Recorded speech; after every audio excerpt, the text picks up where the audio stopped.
From the open-topped double-decker buses, you can admire the beauty of the Eternal City in a thoroughly original way. You can get out to visit places and monuments of your choice, and then get on one of the following buses to continue this fascinating panoramic tour encompassing 3,000 years of history. During those 3,000 years, there were three different cities here. The ancient city from the 8th century BC until the 5th century AD, the Christian city of the popes until the 19th century, and the modern city, the present capital of Italy. We're now in the Rione Ludovisi, a district built on lands belonging to the former house of the Ludovisi that was sold after the unification of Italy in 1870, so that mansions could be built for the leading families of the Italian aristocracy. We're now going along the Via Veneto, and on the left you can see the Palazzo Margherita, the former residence of Queen Margherita of Savoy, and today the United States Embassy. The Via Veneto owes its reputation to the cafes, shops and luxury hotels celebrated in Fellini's film La Dolce Vita. At our next stop, you'll be able to get out and look at the Trevi Fountain, the Piazza di Spagna and the historic center of Rome.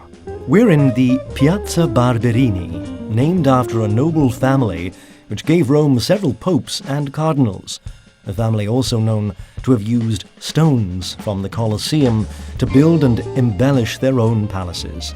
Hence the old Roman saying, "What the barbarians didn't do, the Barberini did."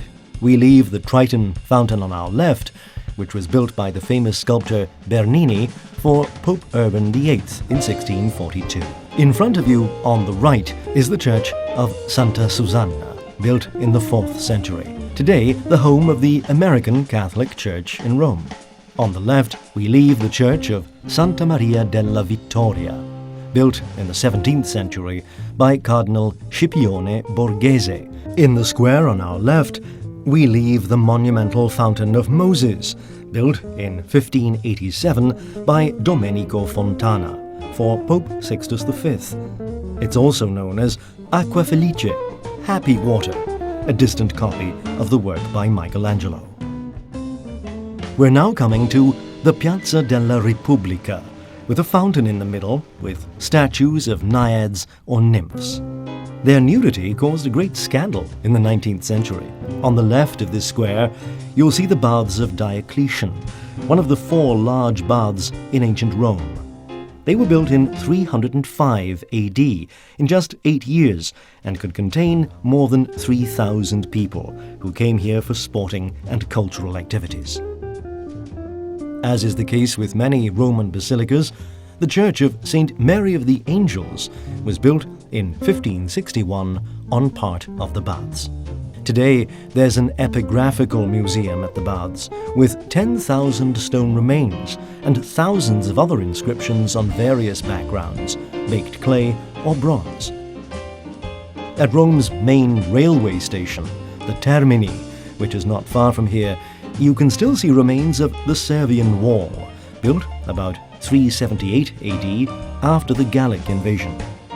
Leaving the Piazza della Repubblica behind us, we go down the Via Nazionale, one of the most representative examples of Roman architecture under King Umberto. Laid out shortly after the unification of Italy in the latter part of the 19th century, it put an end to centuries of pontifical prevarication as far as town planning was concerned by reaffirming the concept of broad, spacious avenues. Actually, the Via Nazionale was built over the ancient Vicus Longus of Imperial Rome, which went from the baths of Diocletian to the Forum of Augustus and was the main road from one end of the city to the other. On your right, you can see the Church of San Vitale, a former basilica which was restored at the end of the 19th century. Then, the Pio Piacentini Exhibition Center, completed in 1882. On your left is the head office of the Bank of Italy, designed by the architect Koch. And in front of you, at the end of the Via Nazionale, you can make out the Vittoriano, a monument built in the archaeological area of the Imperial Forums, in memory of King Vittorio Emanuele II, Now we're heading for the Piazza Quirinale, with the palazzo of the same name. It stands on one of the famous hills of Rome, and there's one of the finest panoramic views of the city from here. Until 1870, the Quirinale was the Pope's summer residence. It then became a royal palace until 1944, and it's now the residence of the President of the Italian Republic. The changing of the guard takes place here every day at 4 p.m. In the middle of the square, by the obelisk, which originally stood on the mausoleum of the Emperor Augustus, the fountain was used as a drinking trough until the end of the 18th century. The buildings on the right were former papal stables, built on the foundations of an ancient temple of Serapis. They were restored by Gaiaulenti and turned into art exhibition rooms. Behind the imposing balustrade on your right is the way in to the Villa Colonna. This is where Michelangelo used to meet his friend, the poetess Vittoria Colonna. In front of you stands the church of Santa Caterina a Magna Napoli. On our left stands the tower known as Le Milizie, built by the Conti family in the Middle Ages to defend themselves against the Colonna family. Next door is the entrance to Trajan's Market. This was designed in the 1st century AD for retail trade. Huge quantities of food products were stored here by the state for distribution free to the plebs, the Roman name for the common people. In front of us we have the Piazza Venezia, which owes its name to the huge palazzo right ahead of us, which for more than 2 centuries was the residence of the ambassadors from the Republic of Venice. It was the first major public building of the Renaissance and was built for Cardinal Pietro Barbo. During the fascist period, this was the seat of government, and Mussolini delivered his speeches from that balcony up there. The imposing monument of this square, nicknamed the Typewriter, is dedicated to Vittorio Emanuele II. It can be visited and contains the Risorgimento Museum, which has military flags, the altar of the fatherland, and the tomb of the unknown soldier from the First World War. While the Vittoriano was being built, ruins dating back to Roman antiquity and an important part of medieval Rome were destroyed. The stairs rising up in front of you lead to the Capitoline Hill, on which the City Hall stands today, with the equestrian statue of Marcus Aurelius on the square, designed by Michelangelo. Legend has it that Rome will continue to exist as long as there are still traces of gold on the statue. So to make sure the city lasts forever, the original statue has been put in the adjoining Capitoline Museum for safety. Next to the stairs, you can make out the remains of a Roman insula, an ancient 3-story block of flats for the poor. It shows the remarkable ability the Romans had when it came to architecture and town planning. In front of you now is Trajan's Column, which, like all the buildings in the Forum, was originally painted. It was put up to celebrate the conquest of Dacia, which today is Romania. We're now entering one of the roads of the Imperial Forums, which crosses one of the most grandiose archaeological areas in the world and leads to the Colosseum, the famous ancient arena. On our left is Trajan's Forum, overlooked by the imposing ruins of the Ulpia Basilica, one of the most sumptuous in Rome. On our right, the central area of the forums, enlarged by each successive emperor, represents more than 12 centuries of history. In ancient Rome, the Forum was the main place for public business, the political, administrative, and economic heart of the Roman city. Still on the right, the statue of Julius Caesar marks the spot where he built the Forum that is named after him. On the left, at the corner of Via Cavour, is the Torre dei Conti, built in 1200 as a symbol of papal power. It was in the Basilica di Massenzio, on your right, part of which is still standing, that the emperor held court. Also on the right is a representation of the expansion of the Roman Empire from its foundation in the 8th century BC to its height in the 2nd century AD. In front of you, you'll see the amphitheater of Flavius.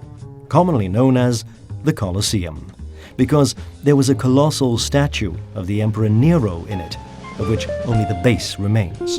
The Colosseum was 56 meters high, the equivalent of a 20-story building, and could hold 150,000 spectators.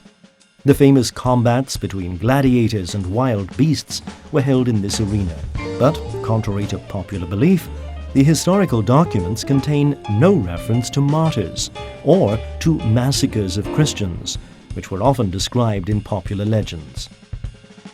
On the right, next to the Colosseum, and at the start of the ancient Via Sacra, the Sacred Way, where some of the original paving stones can still be seen, is the Arch of Constantine, the largest and best preserved triumphal arch in Rome. The medieval fortifications that at one time joined it to the Colosseum were removed in 1804. At the next stop, you can cross the Sacred Way to the Forum Esplanade, walk from the Oppian Hill on your left to visit the Domus Aurea, the royal palace built by Nero in the area devastated by the fire he started in 64 AD. On our right is the Palatine Hill, where on April the 21st, 753 BC, Romulus founded the first garrison of ancient Rome to defend the ford across the river Tiber by the Tiberine Island. Opposite you now is the headquarters of the FAO, the United Nations Food and Agricultural Organization, and the road on the left leads to the baths of Caracalla, the famous emperor who made his beloved horse a minister. On the right, at the end of the Circus Maximus, is the medieval tower known as the Moretta, built by the Frangipane family to defend the mills, which were powered by water from the surrounding countryside. The Circus Maximus could contain 300,000 spectators.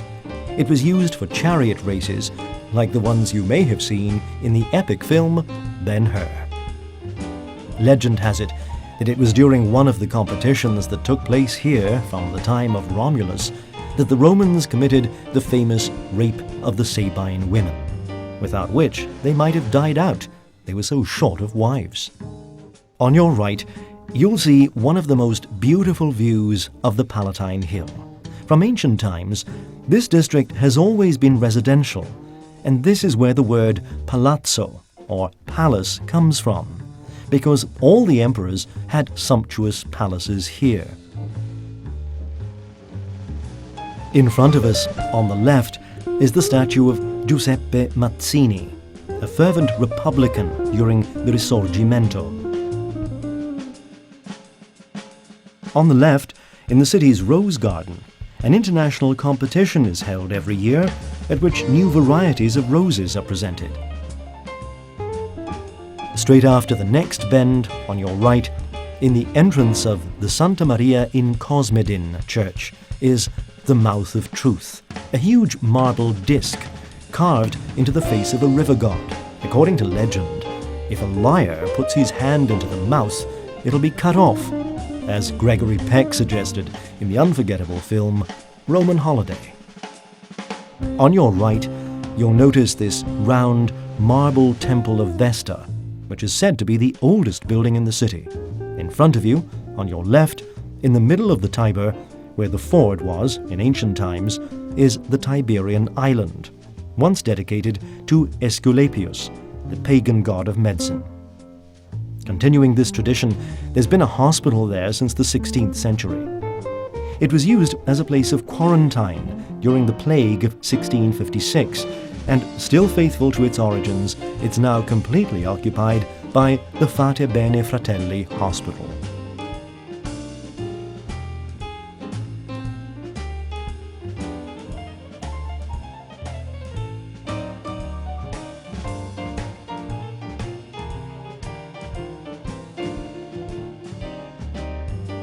On your right, you'll discover the synagogue.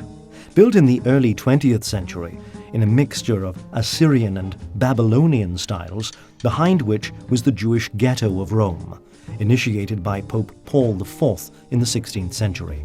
On the other side of the river is the popular Trastevere district, which literally means on the other side of the Tiber, a very picturesque area well known for its old tradition of hospitality enjoyed by travelers and tourists alike. On your left, the modern Tiber embankment was built by the Piemontesi after the unification of Italy to prevent the river flooding its banks. Left is the Justice Ministry, built in 1920 by the famous architect Pio Piacentini. Further on, still on your left, you'll see the dome of the San Carlo ai Catinari, or St. Charles by the Dishmakers Church, built in 1612 by Rosato Rosati. It's dedicated to the Catinari, which in Roman dialect means the shops selling dishes and bowls that used to be very common in the district. We're coming to the Largo di Torre Argentina, where the largest archaeological site of the Republican period came to light in the early 19th century. The remains of 4 temples found on this site are among the oldest in Rome. It was probably here, in 44 BC, on the Ides of March, that Julius Caesar was stabbed to death. We're now going along the Via del Plebiscito, back towards the Tiber, leaving the imposing Church of Jesus on our left, the main Jesuit church in Rome. On our left, we come to the ruins of the ancient sacred area known as the Argentina, derived from the Latin name for the present-day town of Strasbourg, Argentoratum. In the square, you'll have noticed the facade of the Teatro Argentina. When it was built in the 18th century, it was one of the biggest theatres in the city. As we drive on, we'll have the Sant'Andrea della Valle church on our left, which has the second highest dome after St. Peter's. The Corso Vittorio Emanuele II, which we're going into now, was laid out in the 19th century, slicing in two the old district of Rome in the bend of the Tiber, where it's good to stroll in the shade of the narrow streets.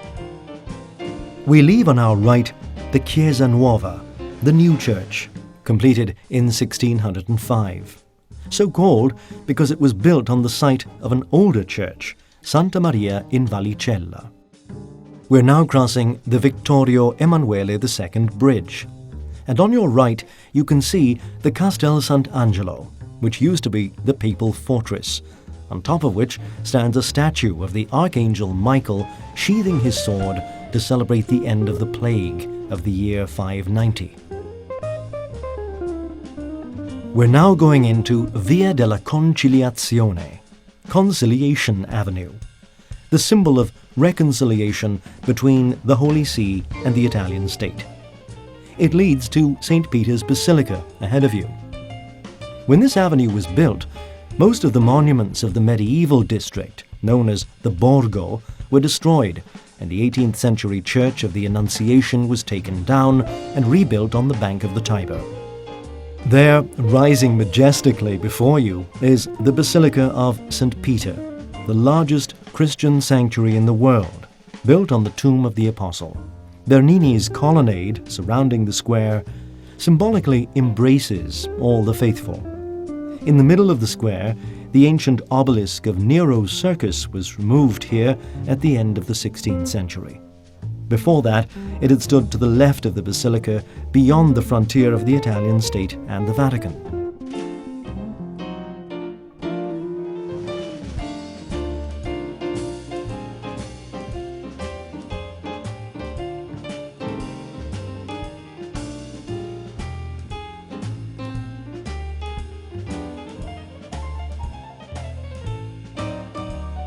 We're now going back across to the other side of the river by the Amadeo d'Aosta Bridge and driving along the Tiber again towards the Sant'Angelo Bridge, leaving the Castel Sant'Angelo on your left.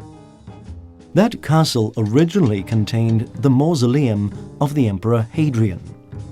Once it was converted into a fortress, it was strong enough to resist even the ferocious attacks of the Ostrogoths. It later became a patrician mansion, a papal residence and fortress, and also Rome's main stronghold.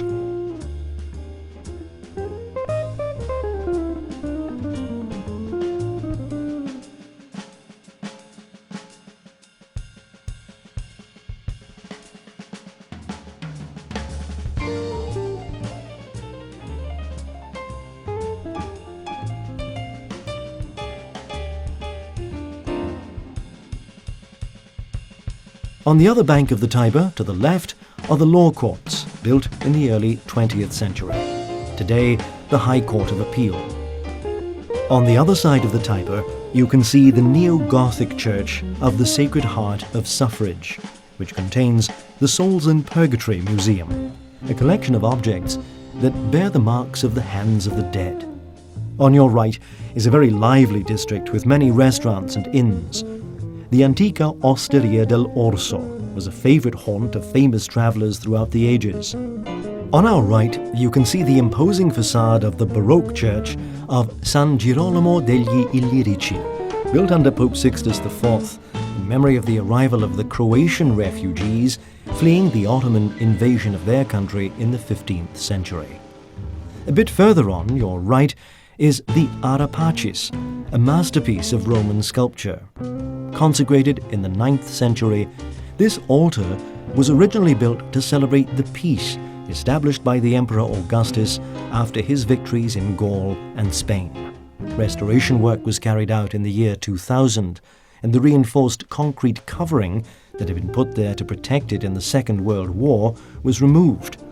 Up there in front of us, overlooking the Piazza del Popolo, we can see the Belvedere and the terraced gardens of the Pincio Hill, designed by the architect Giuseppe Valadier.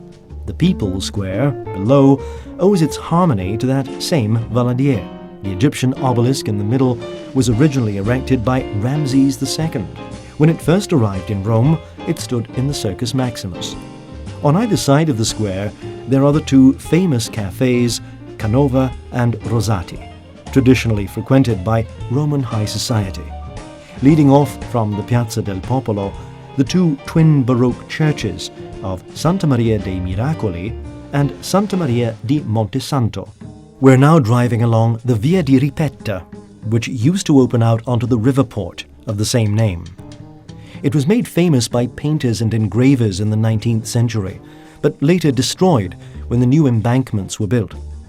This street, like so many others in Rome, was paved using tribute money paid by courtesans, a tax which helped meet a number of civil and urban needs, and which explains why the authorities were so indulgent about the activities of those young ladies.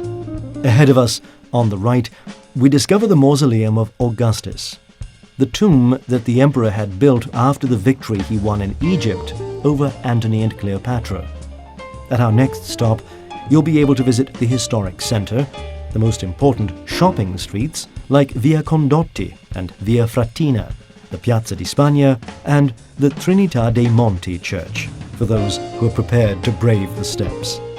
Ahead of you is the monumental entrance to the Villa Borghese Park, and on the right, the ancient Flaminian Gate, or the People's Gate, leads to the square of the same name that we drove past earlier. We're now going up the Via del Muro Torto, the twisted wall that runs along the side part of the 19-kilometer city wall built between 271 and 275 AD by the Emperor Aurelian to defend Rome against attack at a time when the barbarians were seriously threatening the empire. On your left is Rome's oldest park, the Villa Borghese Gardens, designed by Cardinal Scipione Borghese, the Pope's nephew, to enhance the beauty of his residence. The villa has an art gallery containing a number of masterpieces, particularly from the Cardinal's collection, including the famous statue of Paulina Borghese by Canova. From the open-topped double-decker buses, you can admire the beauty of the Eternal City in a thoroughly original way.